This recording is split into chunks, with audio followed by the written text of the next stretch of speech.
جس طرح سے صحابہ اکرام کی مذہب اکرام کے علاقے میں قرآن مجید پڑھا جاتا تھا، تو انشاءاللہ اس قرآن کی برکت سے جو برکتیں صحابہ اکرام کے لیے آیا کرتی تھی وہ میرے اور آپ کے لیے بھی آئیں گی۔ اللہ کے رسول کے ایک سچے صحابی رات کے آخری وقت میں اپنے گھر میں تہجد کی نماز پڑھ رہے تھے۔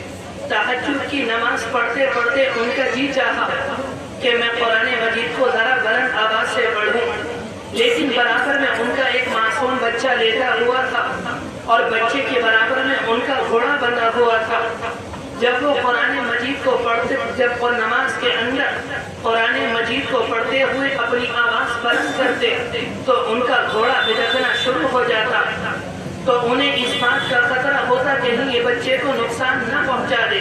وہ اپنی آواز کو پست کر لیتے، پھر ان کا جی چاہتا وہ آواز کو بلند کرتے، لیکن گھوڑا بھٹکنا شروع کر دیتا، پھر وہ اپنی آواز کو پست کرتے۔ رات بھر یہی سلسلہ جاری رہا۔ بالآخر انہوں نے تہجد کی نماز مکمل کی۔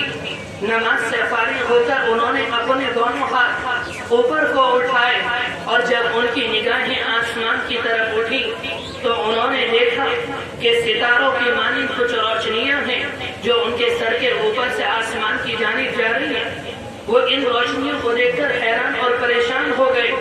وہ صبح میں پیغمبر علیہ السلام کے پاس آئے اور آپ علیہ السلام سے اپنا پورا واقعہ عرض کیا کہ اللہ کے رسول، میں نے تہجد کی نیت کی، اگر میں بلند آواز سے قرآن مجید پڑھتا تو میرا گھوڑا بھٹکنا شروع ہو جاتا، میں آواز کو پست کرتا تو گھوڑا بھی بھٹکتا نہیں۔ اس کے بعد جب انہوں نے پیغمبر علیہ السلام کو رات کا پورا واقعہ بیان کیا، آپ علیہ السلام نے ان سے کہا تھا، میرے پیارے تمہیں ڈرنے کی ضرورت نہیں، تمہیں گھبرانے کی ضرورت نہیں، وہ اللہ کے فرشتے تھے جو تمہارا قرآن سننے کے لیے آسمان سے نیچے آئے تھے۔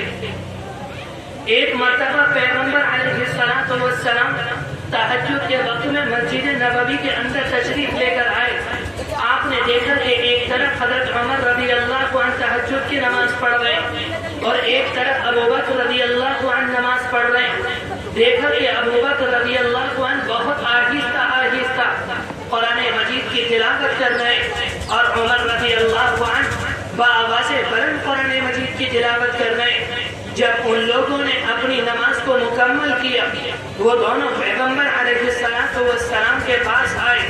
آپ نے معلوم کیا، ابوبکر تم اتنی آہستہ قرآن مجید کیوں پڑھ رہے تھے؟ اور عمر رضی اللہ عنہ سے معلوم کیا، تم اتنی زور سے قرآن مجید کیوں پڑھ رہے تھے؟ ابوبکر رضی اللہ عنہ کہتے ہیں، اے اللہ کے رسول، اس ذات کو سنانا مقصود تھا جو سینوں کے بھیدوں سے واقف ہے، مجھے زور سے پڑھنے کی کیا ضرورت ہے؟ عمر رضی اللہ عنہ نے جواب دیا، اے اللہ کے رسول، سویوں کو جگا رہا تھا اور شیطان کو بھگا رکھا تھا۔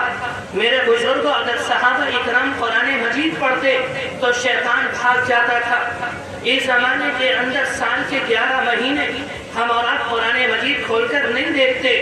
رمضان المبارک میں قرآن مجید کھولتے ہیں اور جیسے ہی قرآن مجید کا پاؤں پارا ہوتا ہے یا ایک رکوع یا 2 رکوع ہوتے ہیں، یا تو گھر سے فون آ جاتا ہے یا کوئی دوست بلا لیتا ہے، ہم قرآن مجید کو بند کر کے اپنے کاموں کے اندر الجھ جاتے ہیں۔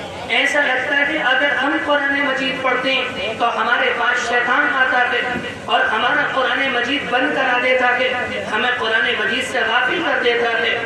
میرے بزرگوں، ہمیں اس جذبے کے ساتھ قرآن مجید پڑھنا چاہیے، اس محبت کے ساتھ، اس شوق کے ساتھ قرآن مجید پڑھنا چاہیے جس جذبے سے صحابہ اکرام قرآن مجید پڑھا کرتے تھے، تب جا کے اللہ کی برکتیں آیا کرتی ہیں۔